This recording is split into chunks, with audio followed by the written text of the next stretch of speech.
Hey there, guys. All right, today we are back with some more history matters, and today we are back with some more history matters. Why did the Anglo-Japanese alliance fail? A short animated documentary. Um, because the English didn't respect anime enough. That's why. And that's why the Americans and Japanese love each other. The end. This was, of course, the Anglo-Japanese alliance was before anime was created, but my point still stands.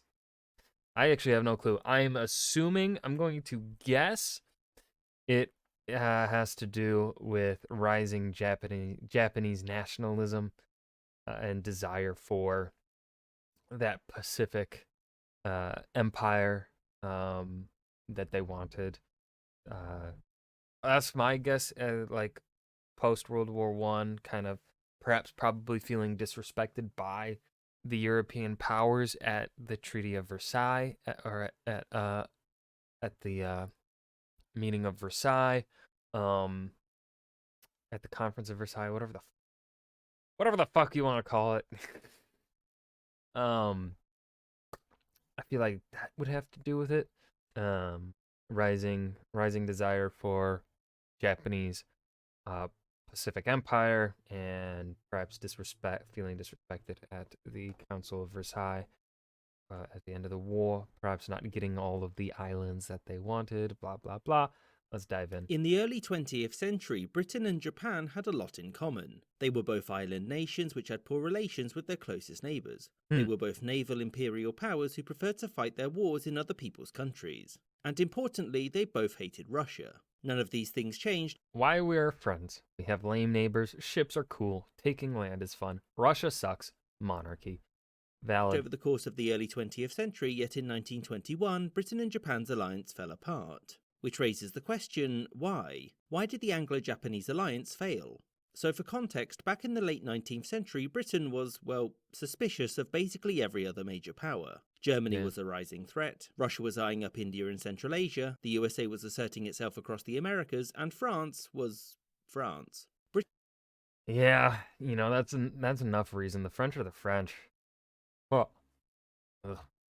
Yeah, they stink. Britain was enjoying a period of self-imposed geopolitical isolation, but these outside threats could no longer be ignored. As such, it was time for an ally. There was always trusty Portugal, but this wasn't the 18th century anymore and it no longer held the same authority. Britain at the time didn't want to side with any of its European rivals because the risk of getting dragged into a major conflict was too great. And the United States was also happily isolated at this time and was mostly seen as a threat to Britain's Caribbean territories. Thus another ally was necessary and only Japan fit the bill. Britain and Japan both had concerns about Russian expansion into what they saw as their rightful spheres of influence. Both were worried about the growth of the US Navy and both wanted to force China to buy their stuff. As such, the two formed the Anglo-Japanese Alliance because everyone else is super lame and we'll probably end up fighting them all soon.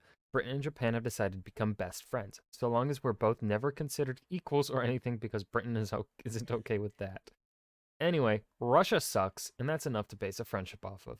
Facts. Alliance in 1902. They stated that Japan recognised Britain's dominion in India and in return Britain recognised Japan's interests in Korea and China, but it notably forbid Japan from annexing them. And importantly, both agreed to support each other in the event of a war with two or more powers. For Britain, this treaty was seen as more of a statement of intent that it was no longer isolated. In Japan, the treaty was a big deal, because Japanese politicians saw it as Britain agreeing to help them fight against Russia, and also it was an equal treaty unlike all of the previous ones it had to sign. So, as you'll know, Japan and Russia went to war in 1904 and Britain didn't get involved. Now, Japan had hoped that Britain would stay neutral as a counter to France, whom Russia had an alliance with. France couldn't help because fighting Japan would mean that Britain would be dragged into the conflict, which France didn't want. Russia was soon unvictorious and Japan's status as a great power was cemented. And as a result, Britain was keen to renew the alliance, but this time Japan had more leverage. As such, to maintain the alliance, Britain agreed that Korea was doomed to annexation. And later on, when both Austria-Hungary and Germany declared war on Britain, Japan was obliged to help, which it did, seizing a bunch of German territory in Asia which Britain was grateful for.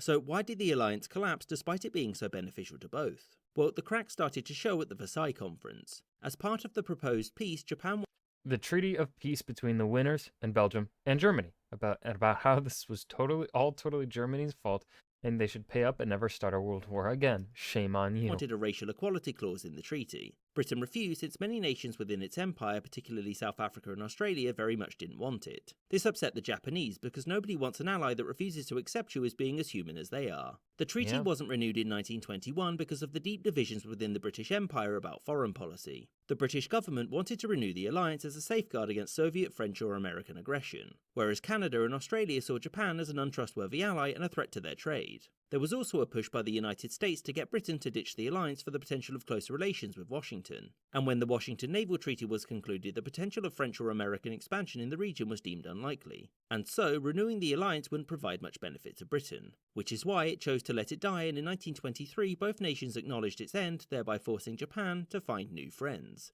I hope you enjoyed this episode. Okay, so I wasn't entirely wrong. There was a bit of Japanese feeling of perhaps disrespect at the Versailles Conference. But this was definitely more. This video, I think, provided more of an insight into the English side of things. I would have liked to see more insight onto the Japanese side of things. So of course, this is another video where I'm like, maybe they should have gone a little bit longer to hit both the what we got with the English here and a little bit more on the Japanese side. Whoa, I don't know why I'm yawning. But I do think this was a better video. I did a better job at answering this question than the previous two History Matters videos did, answering the questions in those videos. So overall, pretty good. I hope you guys enjoyed it. Remember to hit that like button and subscribe for more. And I will see you guys in the next video. Peace.